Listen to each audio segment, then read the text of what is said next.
है। अब आ गए आप हैसियत पर। नो, लेकिन उसको लेकर नो, आपके नाम नहीं, हम चले जाएंगे। जो वादा करो उसे तोड़ो मत, और इसी का मैं सबसे कहता हूँ। क्या इसका कुछ प्रभाव पड़ा है क्या? क्योंकि वो जो भी निर्माणाधीन है उनका गिर जाना एक अलग चीज़ है। पानी जिसको हम नदी कहते हैं, अंदर जाते हैं तो दुनिया में उसका निर्माण का एक ही विज्ञान है। आज चर्चा है वो नहीं है कहीं, लेकिन फिर भी सावधानी बरतना, अपने तटबंधों को सुरक्षित रखना ये सरकार की जिम्मेवारी है। और उसके प्रति सजग संस्था जिसका नाम है सरकार, उसको रहना चाहिए। सर, कल एक पत्र सब जगह आ रहा है। अब आ गए आप हैसियत पर। नो, लेकिन उसको लेकर नो, आपके नाम नहीं, हम चले जाएंगे। नहीं सर, ये जो वादा करो उसे तोड़ो मत, और इसी का मैं सबसे कहता हूँ। आप एक सामयिक चीज बोले हो, क्यों इसको डायल्यूट करना चाहते हो? वो फेक है क्या? आज पूरे बिहार की जनजीवन की रक्षा सुरक्षा के लिए हम सब लोग चिंतित हैं, उतने पर रहो। बाकी तो अपना लोग पॉलिटिकल काम करते ही रहते हैं, इससे क्या मतलब? अच्छा, कई जगहों पर सर पुल गिरा है कई जगहों पर, और उसके लिए सरकार ने समीक्षा भी की, कई इंजीनियरों को सस्पेंड कर दिया गया। देखिए, वह एक सवाल वैज्ञानिक इसका देंगे, आखिर ये पुल और पुलिया पहले भी थे, आखिर कारण क्या है? एक ही हम प्राकृतिक का बदलाव, हम प्रकृति का देख रहे हैं। इस साल भयानक गर्मी पड़ी, भयानक गर्मी।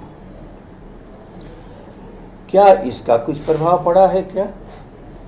क्योंकि वो जो भी निर्माणाधीन है उनका गिर जाना एक अलग चीज़ है।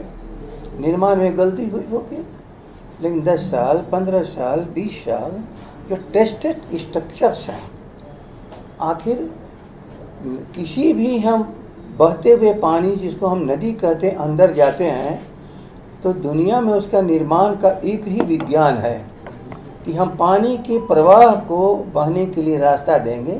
इसलिए जो पुल बनता है, हम ऊपर से जाते हैं और पानी अपने रास्ते से चला जाता है। दूसरा चीज़ जो सुरक्षा है कि हर नदी का एक स्कॉरिंग डेप्थ कहते हैं। नदी ऊपर से नहीं खतरा है, नदी जमीन के भीतर अंदर से घुस करके सारे तन स्ट्रक्चर्स को तोड़ती है, तो उसको कहते हैं स्कॉरिंग डेप्थ। उसकी कैपेसिटी है, क्षमता है।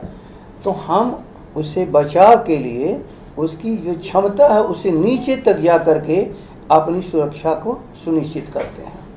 तो क्या पाइलिंग वहाँ तक नहीं था? डिजाइन फॉल्ट है क्या? केवल किसी को दोष को तलाश लेना झटके पर और अपने बचाव के लिए कि चलो क्रोध शांत हो जाएगा, सारा काम हो जाएगा। लेकिन जो इधर मैंने सुना और जाना है कि छोटी छोटी नदियों की उड़ाही हुई है 2 साल के भीतर, छोटी छोटी नदियों का।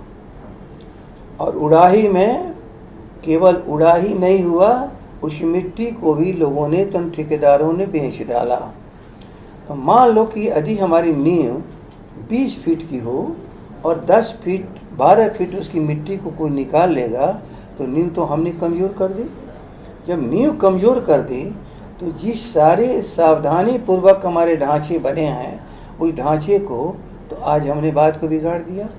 इसलिए मैं बराबर कहता हूँ, प्राकृतिक आपदा एक होती है दैविक, ख्याल कर लो, जिसको हम भगवान कहते हैं, आसमानी कहते हैं।